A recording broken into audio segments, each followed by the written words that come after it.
سڵاو لە بینەرانمان لە هەر کوێگەن بەرنامەی شار بە شار چوینەتە شارێکی دیکەی باشووری کوردستان، شارێکی مێژووی گرنگ، شارێک کە لانکەی چەندین کەڵەپیاوی شاعیر و چەندین پیاوی گەورەی سیاسی ئەم وڵاتەیە. بەیەکەوە بینەرمان بن دەچینە شاری کۆیە، لاپەڕەکانی مێژووی ئەم شارە و لاپەڕەکانی مێژووی کەسایەتیەکانی ئەم شارە هەڵدەدەینەوە. با بەیەکەوە بڕۆینە کۆیە.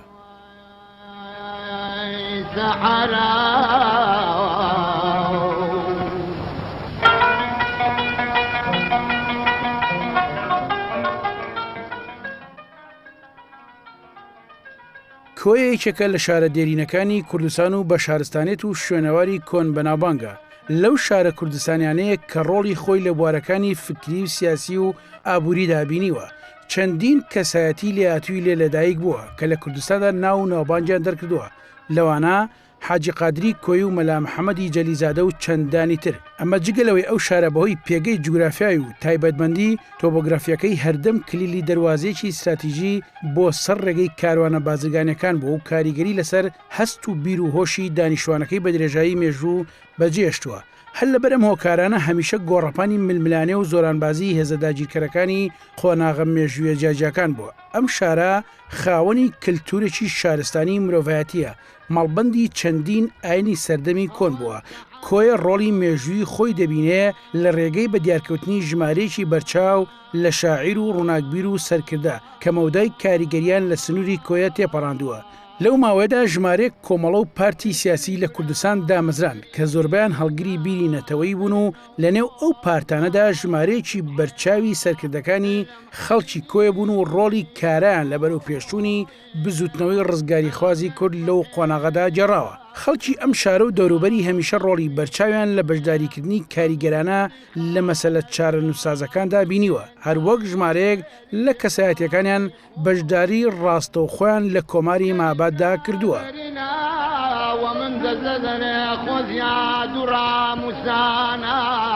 لە بەژنێ باریک و گردنێ زەرد و دووچاوێ بەرە قەرمایە بەرێ لە مابێنی بژان بۆ برۆیێم وەیلێ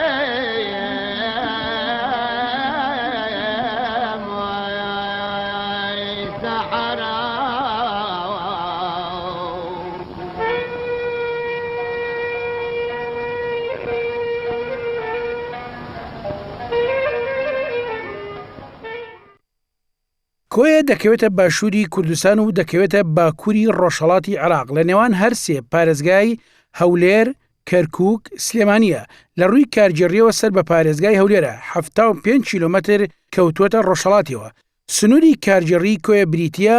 لە قەزای شەقڵاوە لە باکووری و کەرکووک لە باشووری و سلێمانیش لە ڕۆژهەڵاتی و هەولێریش لە ڕۆژئاواتی. بەڵام سروشتی شارەکە بریتیە لە ناوچەی خۆشناو لە باکووری و زەی بچووگیان زەی کۆیە لە باشوور و دەشتی بتوێن و دۆڵی خەلەکان لە ڕۆژهەڵاتی. بەستی شلغە و بەرزایەکانی دێدەوان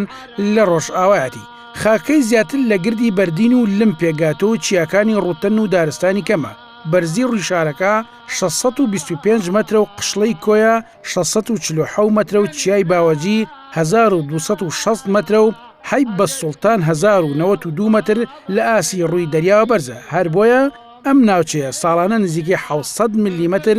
بارانی لێ دەبارێت و ئەم ناوچەیە لەسەر هەردوو هێڵی درێژی 5644 و 1544 ڕۆژهەڵات و هەردوو هێڵی پانی 2838 و 4535 باکوورە و ئاوهەوای کۆیە مامناوەندە و ڕێژەی بارانبارینی زۆرە و هەندێک جار بەفر لە ناو شارەکە دەبارێت، هەندێک جاریش بای باکووری ڕۆژهەڵات کە تند و بێزە بەسەر شارەکەدا هەڵبکات کە پێی دەڵێن ڕەشەبا.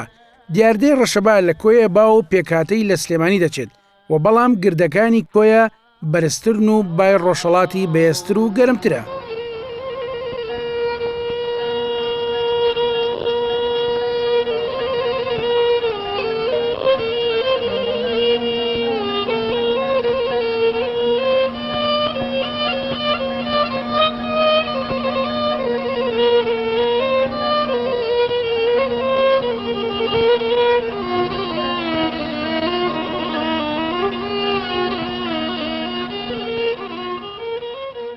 کۆیە شارێکی دێرین و مێژووی کوردستانە بەل لەوەی شاری سلێمانی دروست بێت لە هەموو ئەو ڕوبەرە فراوانەی باشووری کوردستان کە دەکەوێتە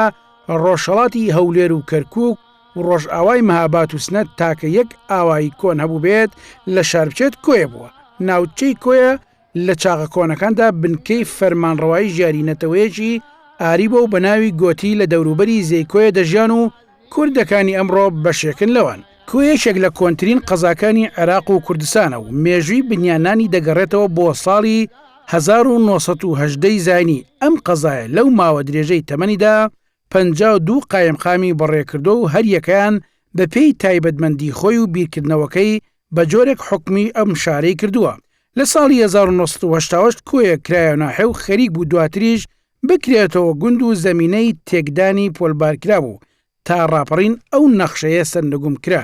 لە ئێستادا فراوانێکی زۆری بەخۆیەوە دیوە. کۆیە پێگاتووە لە مەرکەزی قەزاکە و 5 ناحەیە، ئەوانیش ناحەکانی تەقتەق و ئاشتی و شۆرش و سێگرتکان و سکتان کە بە سەرجەمیان زیاتر لە 200 گوندیان لەسەر و ژمارەی دانیشتوانەکەشی بریتێ لە 130,000 کەس کە تەنها ژمارەی دانیشتوانی ناوشاری کۆیە نزیکەی 75,000 کەس دەبێت و کە خۆی زیاتر لە 10,000 خێزان دەگرێت. ئەو گەڕەکانی کە لە شاری کۆیەدا هەن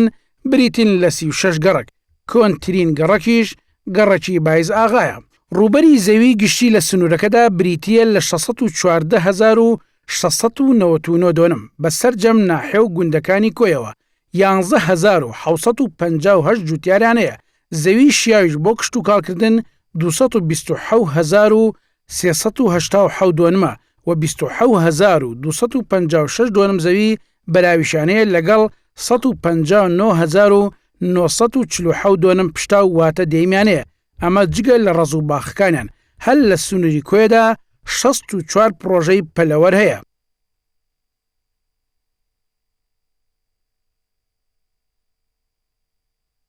کاک مەسعود محەممەد مەشهورە نووسری گەورە و بەناوبانگ کوڕی مەلای گەورە قسەی زۆر جوانی هەیە. دەرێک کۆیە لە کێوە هەیە، دەرێ لەوەتەی حەمامۆکەیە کۆیە هەیە، چونکە ئاوی حەمامۆک ئەوەندە زۆر بە کۆیەش ئێستا دەیبینی ئەو شوێنانەی ئەمە لی دادەنیشین هەمووی باغ و باغات بووە. یەک گەڕەکی زۆر کۆن هەیە، کەونترین گەڕەکی کۆیە بایزاغەیە. حاجی قادر باسی دەکات کە دەرێ لە خزمەکانی لە چێن دەرەوە هەتا چێن دەر هەموو خزمی منن. دواتر بوویتە 4 گەڕک ئەو 200 ساڵی پێشش وە شارێک بووە بە دەرەوەش بووە لە ڕووی شارستانیەتەوە مەجرای هەبووە، ینی 100 ساڵە مەجرای هەیە ئاوەڕۆ، ئەمە پێی درنج نۆین. جگە لەوەش ئەو خانوبەرانەی هەبووە زۆر شارستانانە بووە لە بەنسبەت مەعماریەتی ئەو کاتی زۆر بە دەرەوە بووە. دەتوانم بڵێم لە ڕووی ئوتێل و کاروان سەرا و خان و ئەو زۆرەشتانە گەلەگەلک زۆر بووە و ڕێڕەوی بازرگانی بووە. هەرچی پیشە هەیە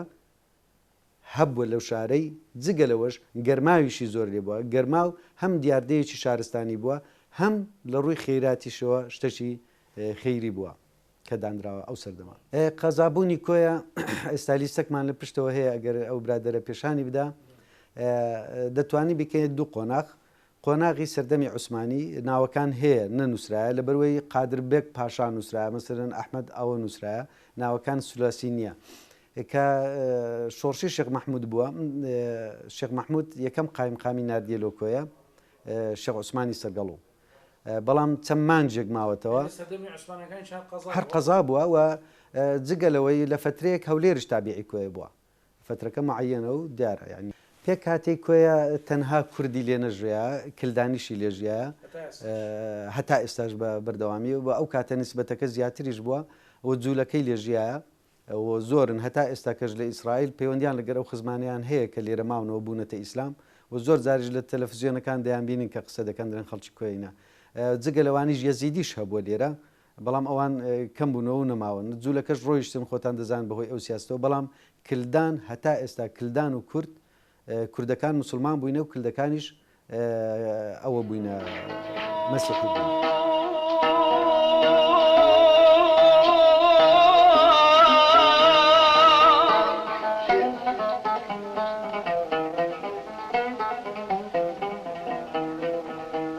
يا لبار نزيد جواني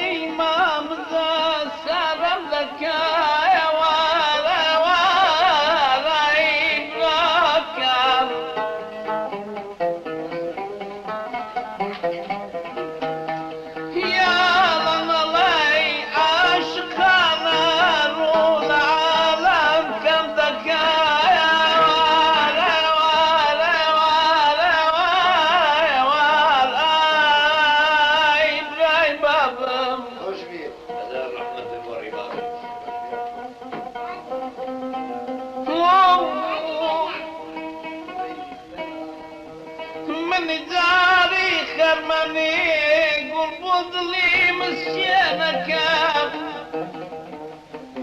سويت على ديت هجراني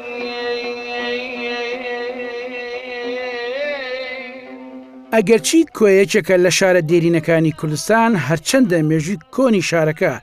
بە تەواوی ساغ نەبووەوە بەڵام بەپێی شوێنەوەرەکان دەردەکەوێت شارێکی زۆر کۆنە و ئەو شارە بە دووری 5 کیلۆمەتر لە ڕۆژهەڵاتی ئێستای شارەکە بووە کە ئێستا پێی دەگوترێت ئاسکی کۆیە واتە کۆی کۆن و شوێنی ئێستای شارەکەش زۆری گۆڕستان بووە. شاری کۆیە خاوەنی چەندان شوێنەواری مێژوویە کە هەمویان بەڵگەن لەسەر شارستانێتی ڕابردووی ئەو شارە وەک قەڵا شێلا، قشڵەیکە کۆن، گەرماوەکانی حەمۆک و چوارتاقانی شار، کەنیسە و مزگەوت و قەیسەری و شورە و گومبەز و تەکیە و خانووی کۆن. پێکەوە ژیانی دانیشتوانی کۆیە کە بە هەموو ئاینە جیاوازەکانەوە یەکێکە لە جوانترین مێژووی کۆیە چونکە ئەم شارە لە کۆنەوە چەندین ئاین و مەزەب لێرە ژیاون بە تایبەتی مەسیحی و جوولەکە. لە ئێستاشدا گوندی هەرمۆتەیەکێکە لەو گوندانەی کە دانیشتوانەکەی مەسیحین و زیاتر لە 450 کەسی تێدا دەژی ئەوان باز لە ژیانی ئاشتی دەکەن لە کۆیەدا. گوندی هەرمۆتە دەکەوێتە باشووری کۆیە و لە کۆندا نزیکەی 3 کیلۆمەتر لێوەی دوور بووە بەڵام ئێستا وەکو گەڕێکێکی شاری کۆیەوەیە.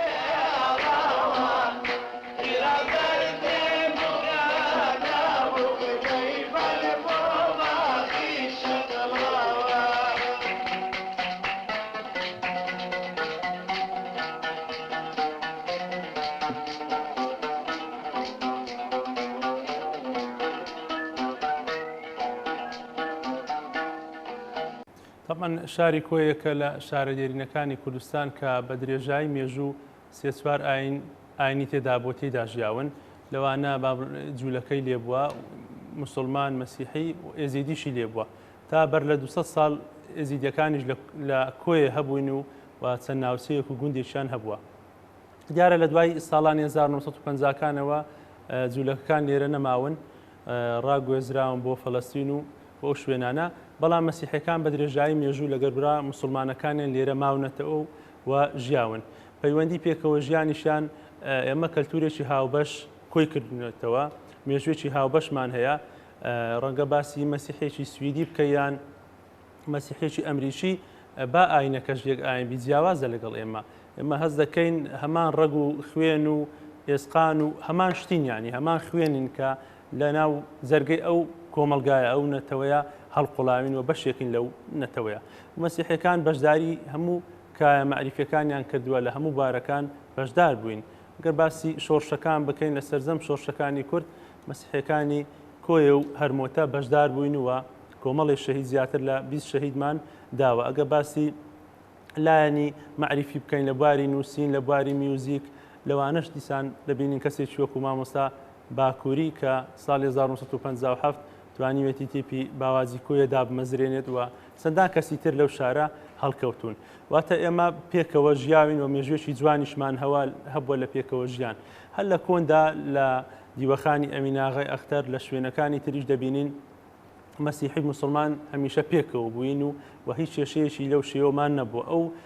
با بڵین شتە دەمارگیریە و متعەسیبیەی کە لە شوێنەکانی تر هەبووە لە کوردستان ئەومان نەبینیەوە بەڵکو ئێمە زۆر بە تەبایی ژیاوین تەنانەت زۆر ڕموزی ئاینیشمان هەیە. یەک لەوانە مەڕبێنە قەدیشەیە کە برا مسلمانەکانمان بە شێخ محەممەد ناوی دەبن و هەردوو لا سەردانی دەکەن چوەکو شخصێک سەردانی دەکەن چوەکو شوێنێکی سیاحی کە سەردانی ئەو شوێنە دەکەن. تەنها تاقە گوندێک گوندی هەرمۆتەیە. طبعا هەرمۆتە لە کاتی فتوحاتی ئیسلامی ناوی هاتووە واتە 1400 ساڵ بەر لە ئێستا شارێکی گەورە بووە هەرمۆتە بەڵام دواتر بووە گوند و ئێستاش ماوەی 6 مانگە بووە 28مین گەڕەکی کۆیە ینی ئەو گۆڕانکاری بەسەردا هاتووە. بۆیە مەسیحەکان 400 و نزیکەی 450 کەسی مەسیحی لە گوندی هەرمۆتە کە ئێستا بۆ گەڕەکی هەرمۆتە دادەنیشن و ژمارەیەکیش لە شاری کۆیە دادەنیشن کە زیاتر با بڵێن لە نزیک زانکۆ لەوێ کۆبوونەتەوە چەند ماڵێکی لە گەڕەکی جەمعیە دادەنیشن. هەڵبەتە ڕاستە هەلار شوێنەکە مەسیحی لێبێت داری زەیتون دەچێنن لە حەوشەی کڵێسەبێ یان ئەو مەسیحی لە ماڵی خۆی دارێک بسێنێت یان لە مەنتیقەیەکی مەسیحی دارستانێک دەچێنن لە زەیتون هۆکارەکەی ڕەهەندێکی ئاینی لە پشتە ئەو کارەکەی ڕەهندێکی ئاینی لە پشتە لەبەر ئەوەی کاتێک کە کۆترەکەی نوح گەڕایەوە چڵە زەیتونێکی بە دنوکەوە بوو و هەروەها کاتێک کە حەزرەتی مەسیح چۆ ئۆرشەلیم و لە شوێنی تریش خەڵک پێشوازیان کرد بە چڵە زەیتون پێشوازیان لێکرد وەکو ڕەمزی ئاشتی و جوانی ئینجا لە کڵێسەدا مناسبەیەکمان هەیە بە ناوی ئەوشانە کە چڵە زەیتون دەبڕنەوە و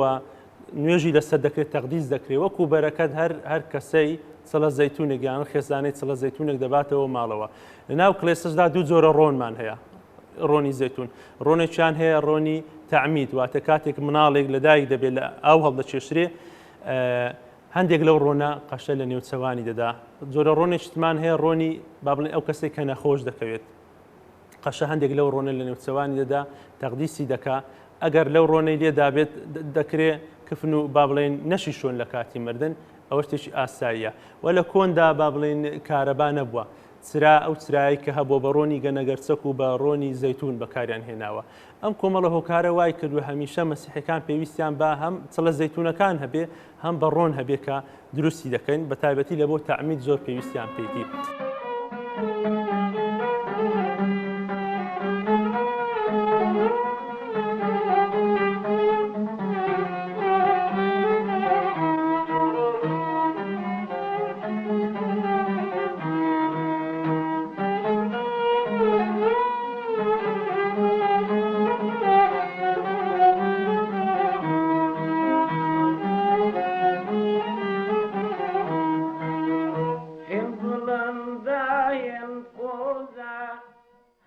شاری کوێ نزیک شار و دەرەوەی شارەکە پڕ لە ڕەز بۆ بەرهەمی زەیتونیش هەل لە کۆنەوە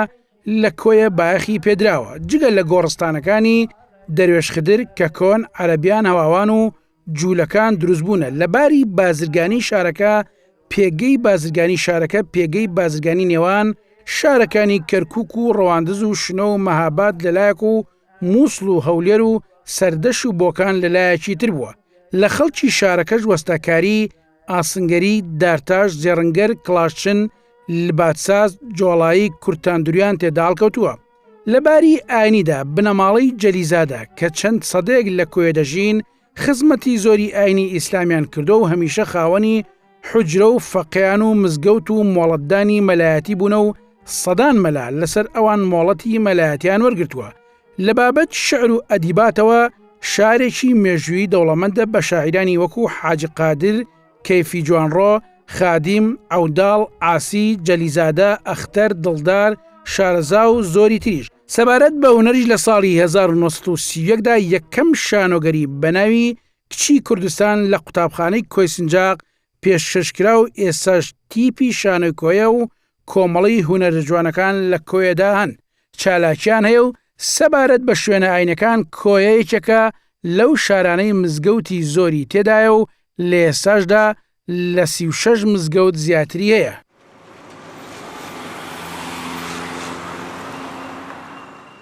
خۆشحاڵیم بە ئەتۆمارکردنی وەها بەرنامەیەک لە شاری کۆیە.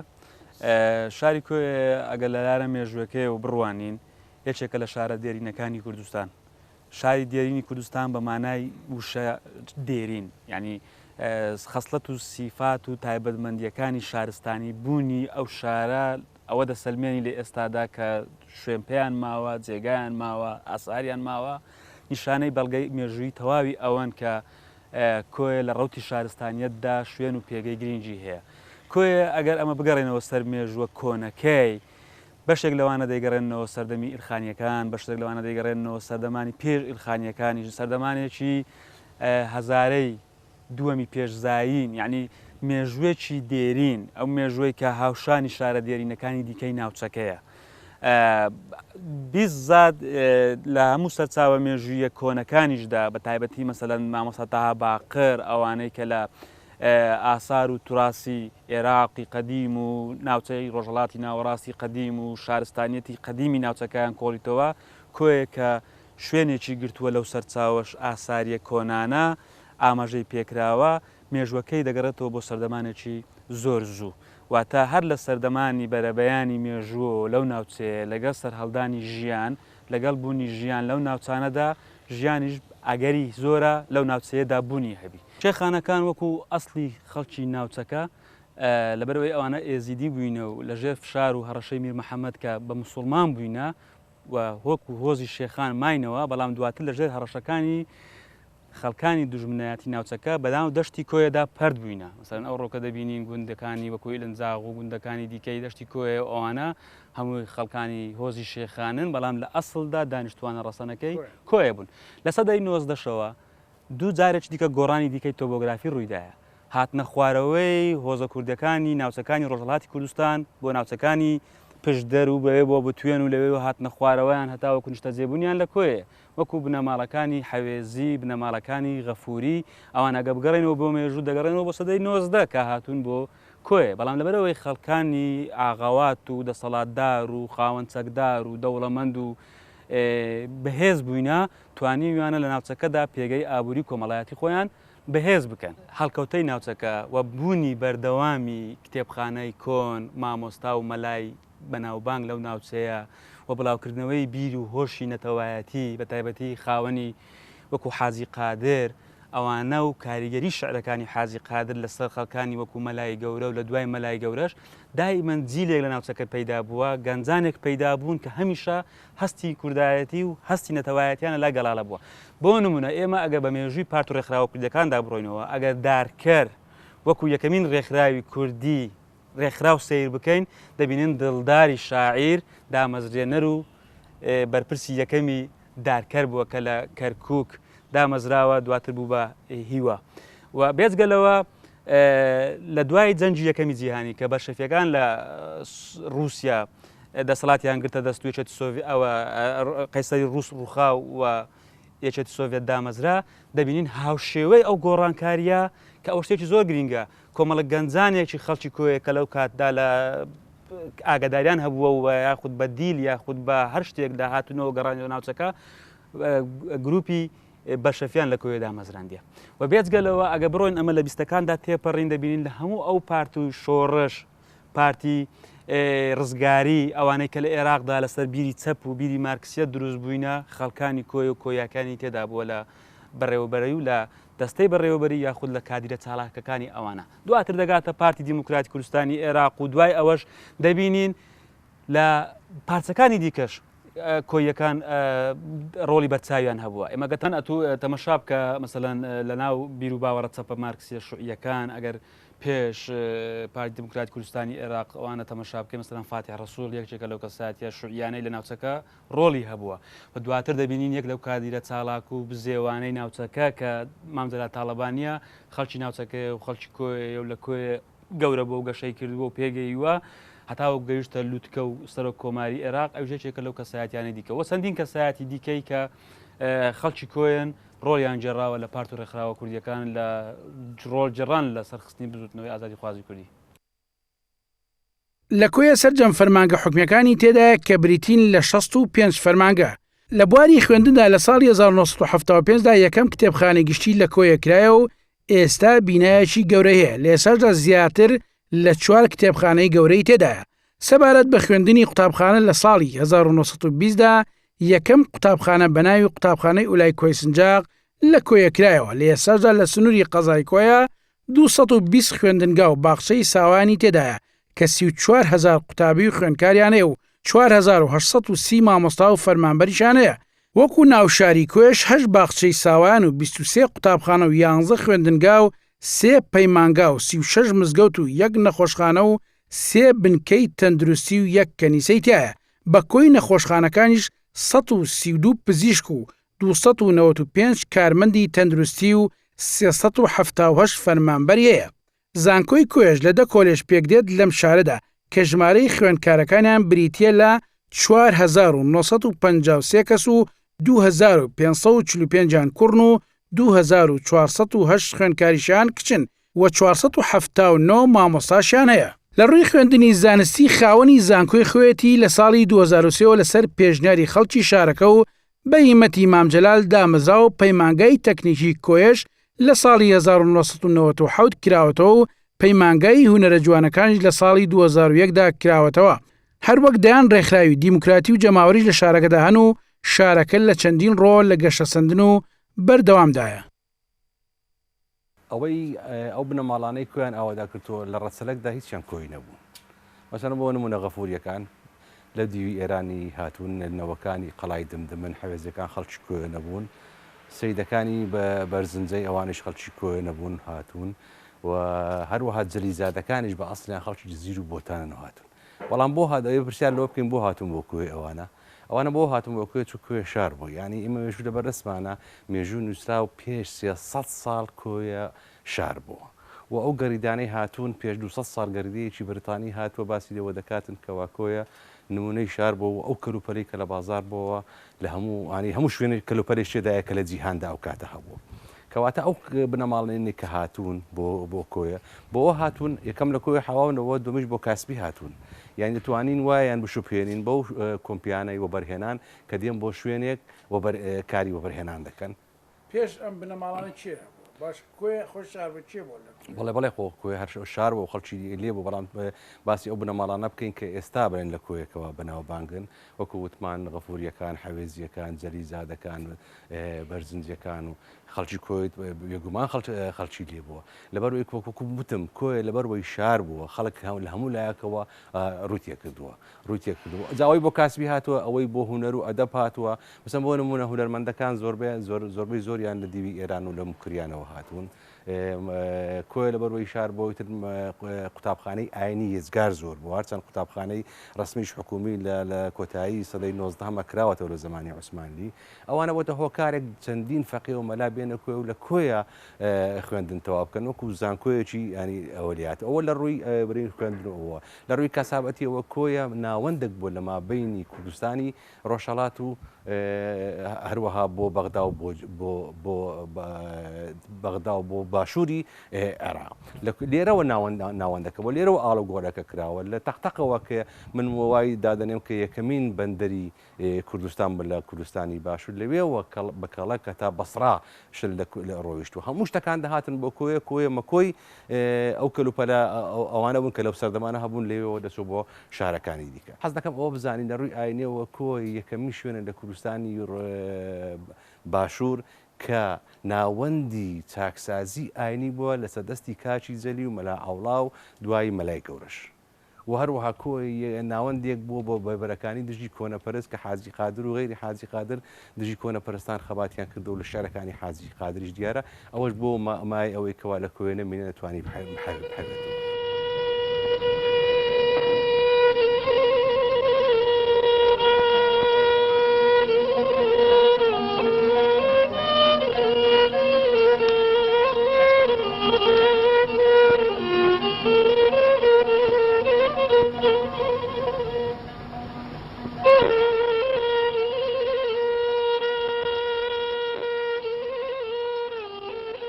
بەڵێ بینەرانی بەڕاست هەر لە شاری کۆیە شوێنێکی زۆر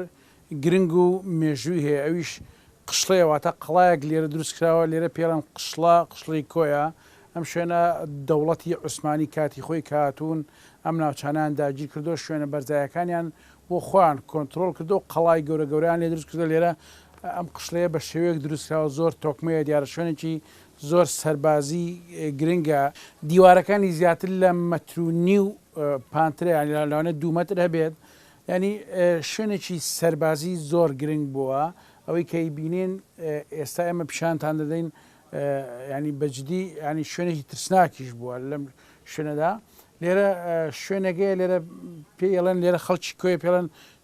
گۆڕی پیاوچاکێکە گوایەن بۆ زیارەت شتیونێتەوەی کە ئەوێت بێت بزانم مەرازی حاصلە بێ یا حاصل نابێ لەم بەردێکی پێوەنەی دوایە گەر ئەوە حاصل بوو بەردەکەن نووسێ بە قەبرەکەەوە حاصلیش نەبووەتە بێ دەست لە ژیان بشۆی ڕێبین تۆ هیوادارم بچی ئەوە بکەیت لێرە ئێمە وێنەیەکی ئێرەتان پیشانەدەین بە هیوای ئەوەی بتوانین تیشێکی کەم بخێنە سەر ئەم قشڵەیە و ئێوەش ئاشنا بنەوەی کە هاتە کۆیە سەردانێکی قشڵی کۆیە بکات.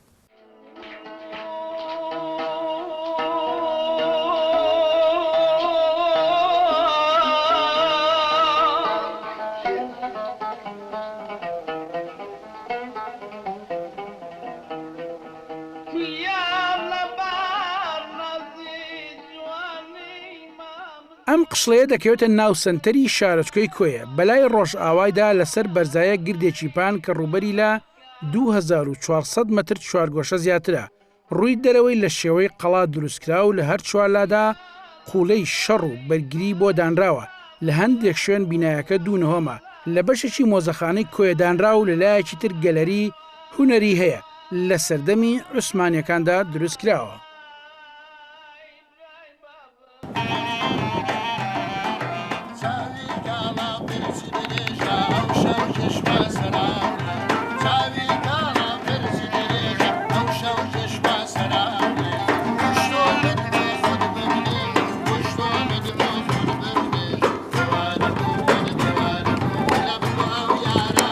أنا بوم ديوان بوم من ديوان بوم من بو يارا ديوان بوم أو شمعو من فروانا يا فروانا يا فروانا تو شمعو من فروانا يا فروانا يا فروانا أو شمعو من فروانا بوم شيبو ولا فربيقانا بوم أو شمعو من فروانا بوم شيبو ولا فربيقانا بوم والله ديوان بوم من ديوان بوم من بو يارا ديوان بوم ديوان بوم من ديوان بوم بلا من بو أو يارا ديوان بوم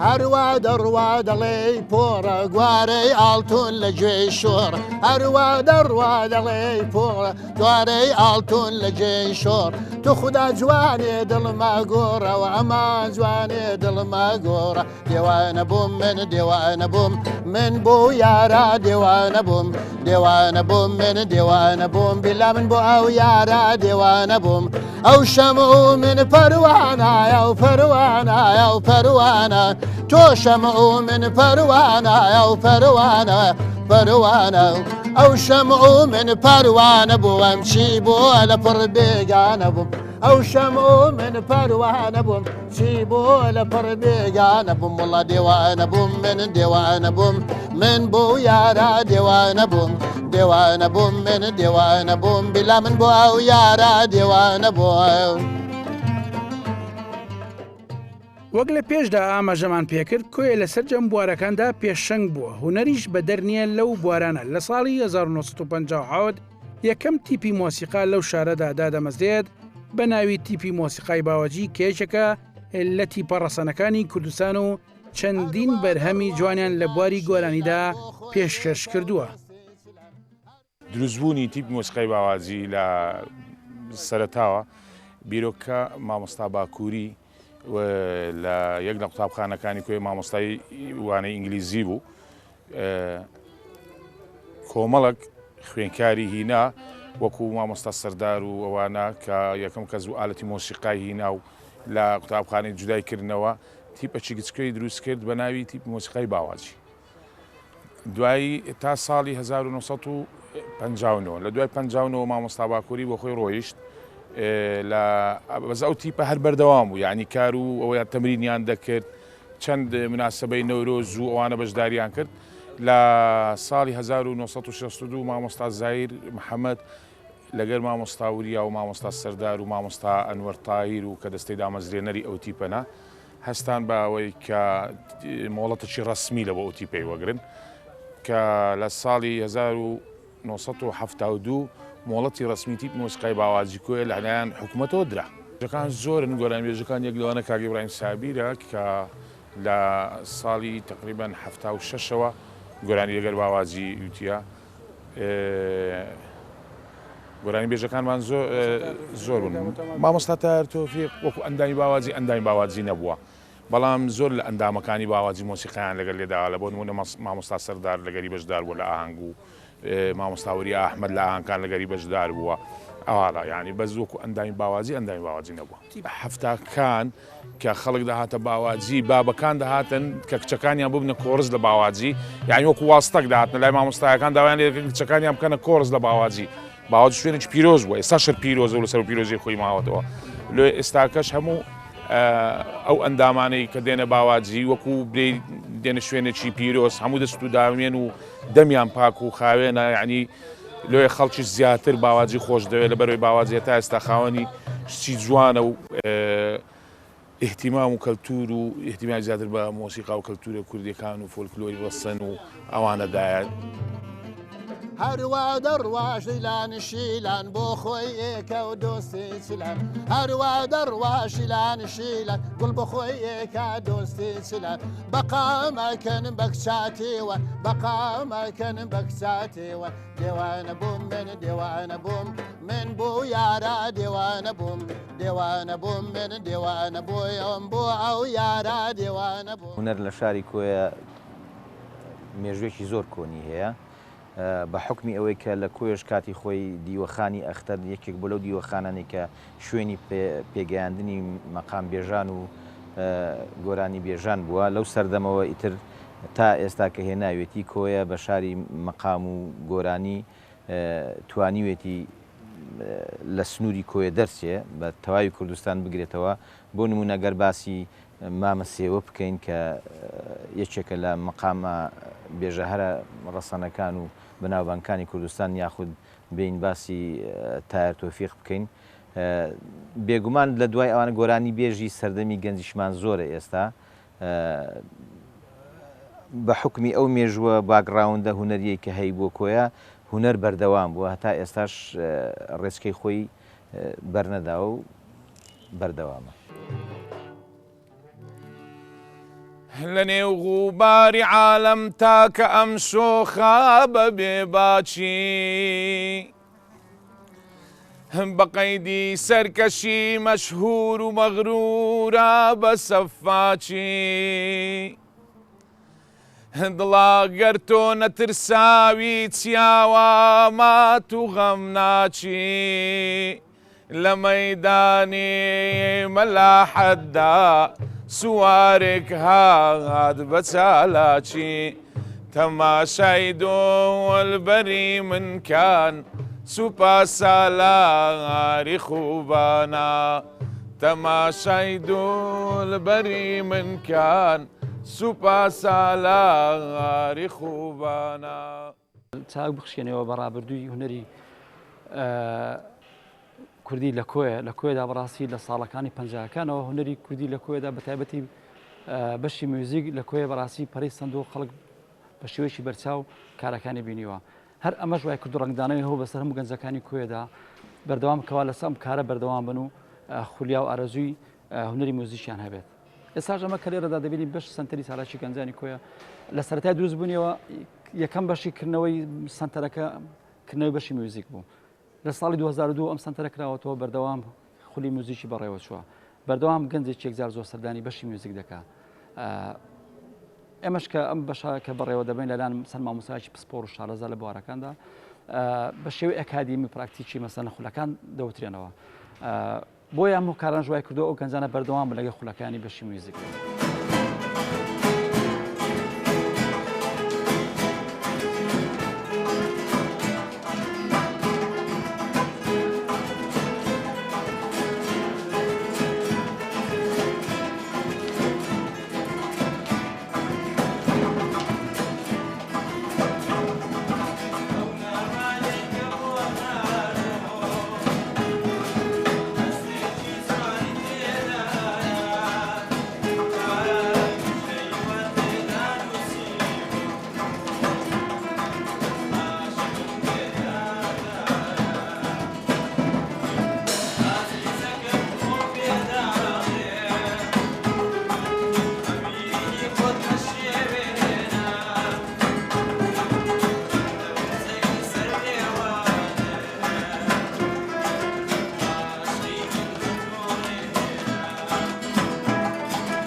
بەڵێ بینەرانی بەڕێز ئێمە هەر لە بەرنامەی شار بە شار لە شاری کوێ لە ماڵی لە بزەڕینی کللتورین لێرە ئەم خانووە بەخشراوە بە ئەم شوێنە و کۆمەڵێک شتی جوانی کۆنی شاری کوێ یاخود دەتوانین بڵێن کوردستانیان تیا کۆ کردێتەوە کە شێوەیەکی جوانی وایە لێرە من ئەمە ئیشارەت بە کۆمەڵەشت بە مەگەر هاوکارم کاگرێبین لەگەڵ مابێت ئەمە ئەم دەساڕا دەبن دەسار دوونەوە هەیە دەساری بەردینێ ئەمە دەساری دارینە ئەم دەساڕە دارینە لە دار دروستکرا و تەنها بۆ برنج واتە چەڵتوک کوردەواری مەسەن کە کاتی خۆی ئاششت نەبوو وەکو ئێستا چەڵت و کڕەکەن بەمە چەڵتوکیان کڕە کردووە کۆمەڵشتی جوان ئەمەی سەر منی ژێکێکە لەوانە کەمە لە کاتی درە و یا لە کاتی شوانی ئەوشتانە شتیان کردیانتە سەری خەڵک لێرە کۆمەڵە دەستکردی کوردەواری خۆمانەیە ئەمە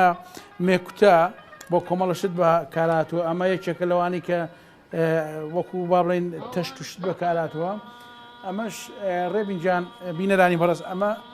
مێکوتە ئەمیش بۆ کوتانە بەڵام کوتانی خەڵک نا کوتانی با بڵێن ساوەر و کۆمەڵەشتی جوان لێرە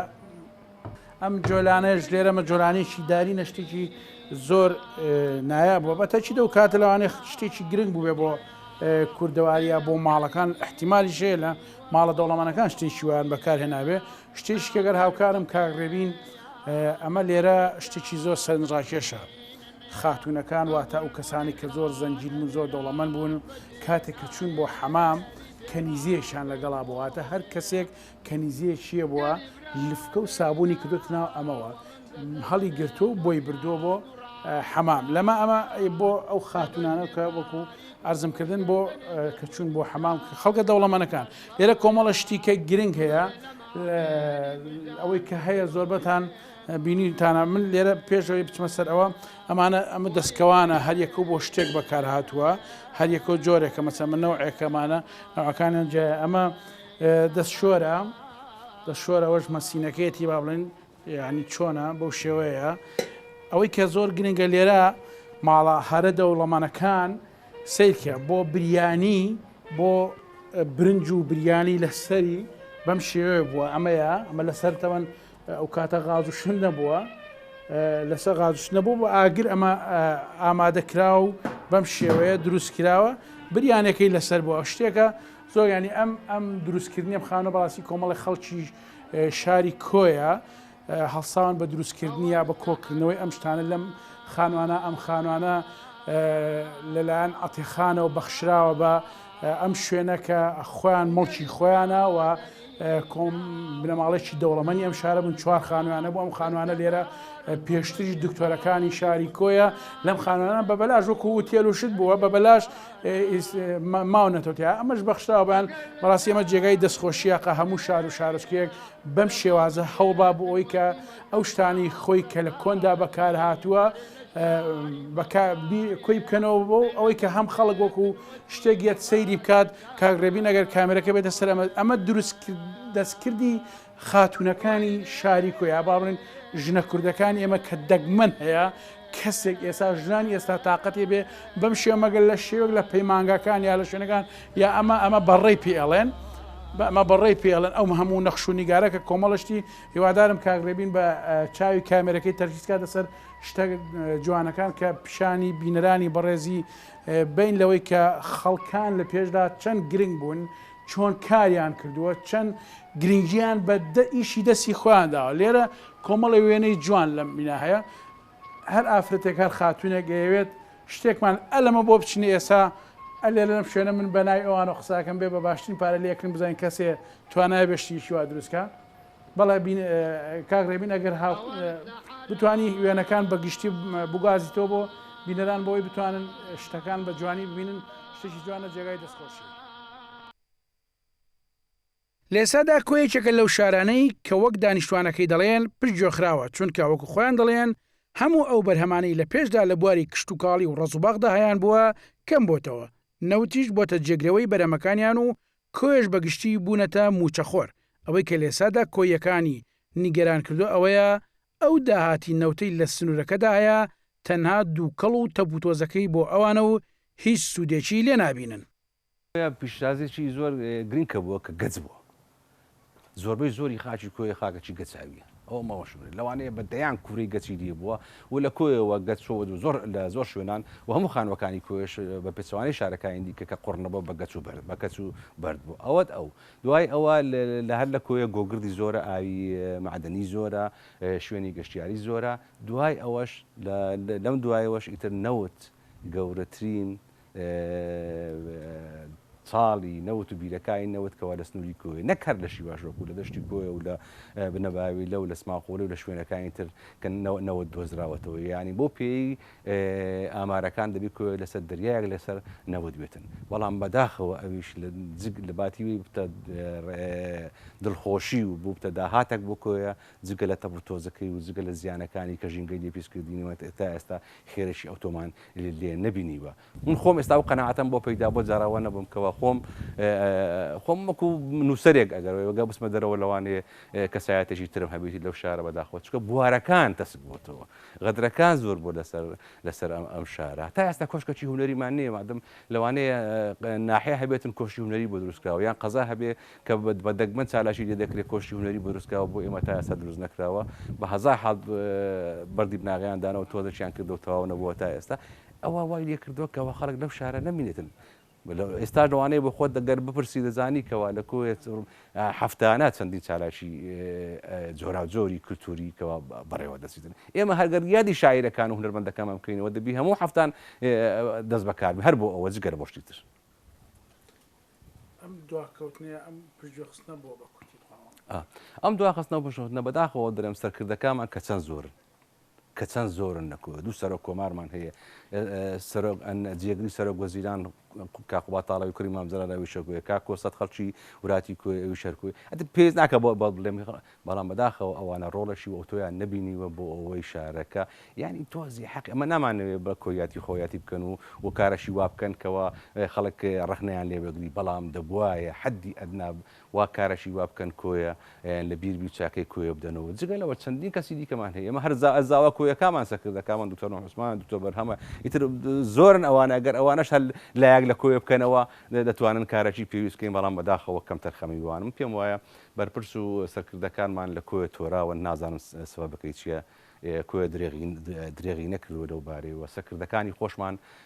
بەداخەوە جگە لە قسە هەندێک ڕادەڕبڕین بەڵام بەکردەوە کارێکی ئۆتۆیان نەکردی بووی ئەو شارە شاری حاجی جەنابەت شاری ئەیڵەقیب لە مەیدانی بەهارە شارەکەی کۆ قوبەی کشمیری دابڕشق وەکو گۆ دایکی شەهیدان شاری شاعران و هونەرمەندان قوتابخانەی هونەری مۆسیقا شاری هونەرە شاری جوانی پێکەوەژیان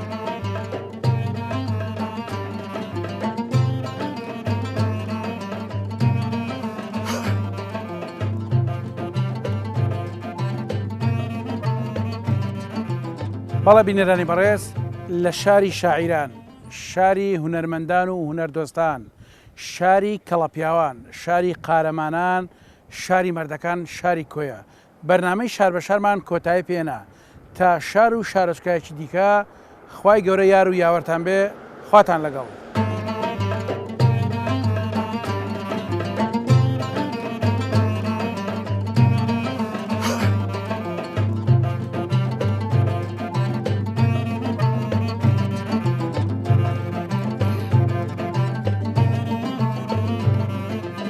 هەروە دەڕواژیلان شیلان بۆ خۆی ئێکە و دۆستی چلان هەروە دەڕواژیلان شیلان گوڵ بە خۆی ئێکە دۆستی چلان بەقامەکەن بەکچاتیوە بەقامەکەن بەکچاتیوە دێوانە بووم من دێوانە بووم من بۆ یارە دێوانە بووم دێوانە بووم من دێوانە بۆیەوەم بۆ ئەو یارە دێوانە بووم ئەو شەمع و من پەروانایە و پەروانایە و پەروانە و تۆ شەمع و من پەروانایە و پەروانە و پەروانە و ئەو شەمع و من پەروانە بووم چی بۆ لە پڕ بێگانە بووم ئەو شەمع و من پەروانە بووم چی بۆ لە پڕ بێگانە بووم وەڵڵە دێوانە بووم من دێوانە بووم من بۆ یارە دێوانە بووم دێوانە بووم من دێوانە بووم بلا من بۆ ئەو یارە دێوانە بووم